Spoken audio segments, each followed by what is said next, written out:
안녕하세요. 저는 2007년 창피 어린이라는 잡지로 등단한 이후에 아동문학 평론가로 활동하고 있는 오세란이라고 합니다. 대학원에서 논문을 청소년 문학 연구로 썼기 때문에 청소년 문학 평론가로도 활동하고 있고요. 현재 창피 어린이 편집위원을 맡고 있기도 합니다. 아동문학 장르에는 동시, 동화, 청소년 문학, 그리고 그림책도 포함할 수 있는데요. 장르에서 쏟아져 나오는 작품을 평가해서 그 의미와 가치를 독자들에게 연결해주는 직업이라고 할 수 있습니다.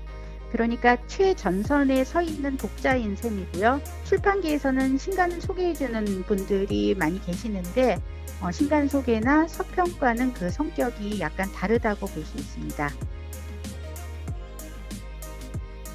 아동문학 평론가는 결국은 읽는 것과 쓰는 것, 이 두 가지로 요약이 되는데요. 무엇보다도 그 문학 중에서 아동문학 작품들을 좋아하는 분들이 아동문학 평론가가 되셔야 하고요. 좋아해야지 이 작품을 꾸준히 읽을 수 있기 때문에 그래요. 그리고 또 자신이 특별히 관심을 기울이는 시라든가 동화라든가 이런 장르를 찾아내서 읽으면 더 좋을 것 같고요. 개별 작품 한 편 읽을 때마다 서평을 써보는 습관을 들이셔서 다음에는 두 작품을 묶어서 분석을 해본다든지 이런 식으로 동화를 읽고 글을 쓰는 것, 이게 중요하고요. 그 다음에는 평론가가 되려면 평론을 읽어야 되기 때문에 아동문학 평론이 지금 실리고 있는 몇몇 잡지들을 찾아서 꾸준히 읽으시면은 지금 현재 아동문학계에서 어떤 이야기들이 오고 가는지 그 흐름을 민감하게 살피실 수 있기 때문에 이렇게 평론을 읽는 것도 중요합니다. 그래서 자신이 평론을 쓸 준비가 되었다고 판단되시면은 공모전에 원고를 보내거나 잡지사에 이메일로 원고를 한번 보내보는 방법도 있습니다.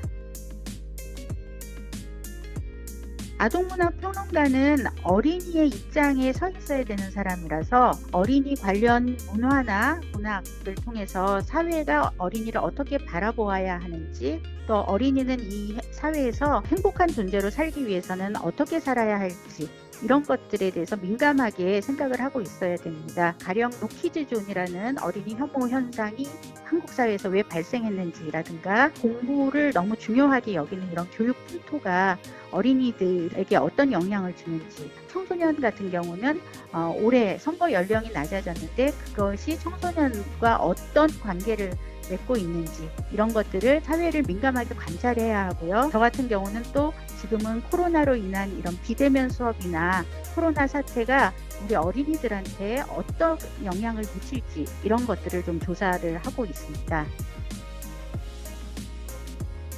어린이는 아동문학의 가장 중요한 제1 독자이죠.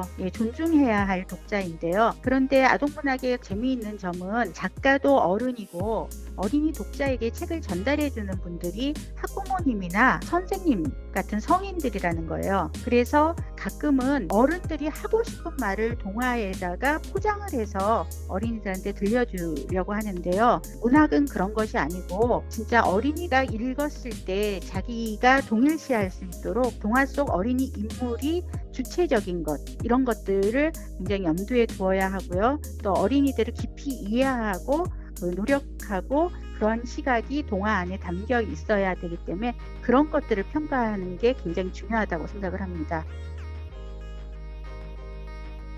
아동문학 평론가가 우리나라에서 생각보다 그렇게 많지 않기 때문에 우리 각자가 써야 될 평론의 테마가 굉장히 많은데요. 일반 문학과 마찬가지로 동화 역시 젠더론의 측면에서 살펴볼 수도 있고 신체주의적인 측면에서 볼 수도 있는데, 이렇게 자신의 관심 분야에 따라서 평론의 테마를 선택하고 그렇다면은 그 테마에 따라서 작품을, 동화를 선별하는 것이죠. 그래서 그 테마가 중요하게 드러난 작품을 고르되 보다도 독자들이 굉장히 재미있어 하면서도 서사적인 완결성이 높은 작품들을 취사 선택을 하게 되고요. 인물에 대해서 지나치게 대상화되어 있는 작품이라든지 혐오 표현이 많이 드러나는 작품들이 있어요. 같은 다문화에 관한 이야기이더라도 어떤 경우에는 다문화 어린이를 지나치게 혐오 표현을 사용해서 대상화시키는 작품들, 또 서사적 완결성이 낮다고 생각되는 작품들, 이런 작품들은 평론에 쓰기에는 좀 부적절하다고 생각해서 배제를 합니다. 그리고 글을 쓰기 전에는 제가 쓰려는 작품이나 주제에 관해서 다른 평론가나 다른 연구자들이 글을 썼다면 그 글은 꼭 봐야 합니다. 왜냐하면 평론은 독백이 아니고 작품을 쓴 작가와 평론을 하는 평론가와 또 다른 평론가들과 이 글을 읽을 독자와 이 사람들이 전부 글로 나누는 대화이기 때문에 기존 글을 꼭 봐야 되고요. 평론은 동화를 평가하는 일이기 때문에 자칫하면은 평가를 하는 과정에서 동화 작가나 다른 평론가든지 생각이 다를 경우에는 상처를 받을 수도 있습니다. 글로 인한 상처는 말로 된 상처보다 더 깊을 수도 있어요. 지면을 통한 토론이 벌어지기도 하기 때문에 작품에 대한 평가는 논리와 근거를 가지고 작품에 국한해서 논지를 펼쳐야지만 이후에 서로 비판이나 토론이 나와도 감정 싸움을 하지 않고 작품에 관해서만 생산적인 토론을 할 수 있습니다. 일단 아동문학이 유튜브라든가 웹드라마라든가 이런 데서 이제 상호 텍스트적으로 굉장히 활발하게 오고 가고 있거든요.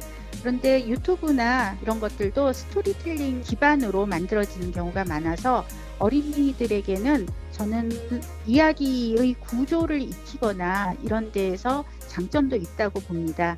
그리고 또 동화의 소재적인 측면에서 보자면은 동화의 인물 중에서 유튜브 방송을 하는 어린이 인물이라든가 먹방을 하는 어린이 인물 이런 소재 차원에서 많이 등장을 하고요. 단톡방이 친구 관계에 영향을 주는 이런 것들은 아주 오래 전부터 등장을 했어요.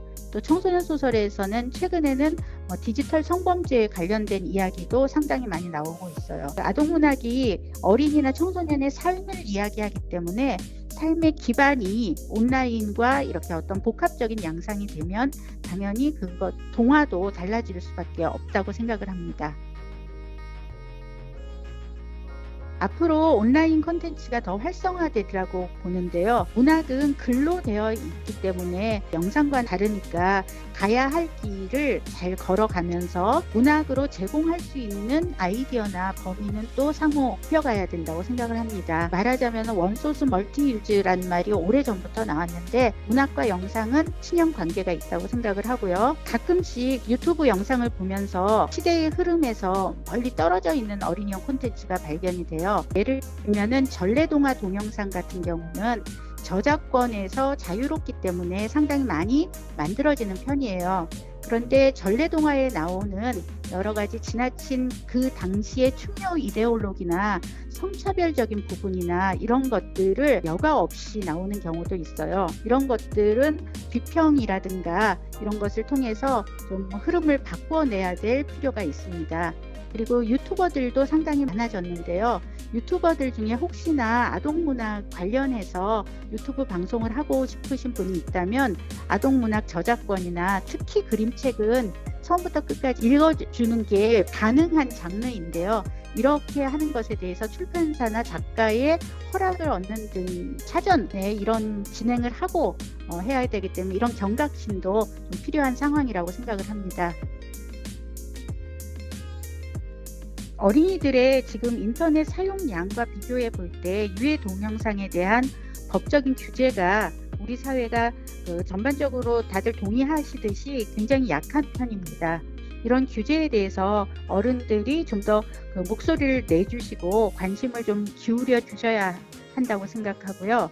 최근 선생님들 중심으로 미디어 리터러시라고 해서 미디어 문해력이라든가 아니면 미디어 교육이라든가 어떻게 미디어를 접근할 것인가에 대한 논의가 활발해지고 있는데요. 디지털 원주민인 어린이들을 위해서 디지털 규범이라든가 디지털 매체를 사용하는 법에 대해서 차곡차곡 그 규범들을 만들어 나갈 때라고 생각을 하고 사실은 굉장히 늦었지만 지금이라도 얼른 만들어야 된다고 생각을 합니다.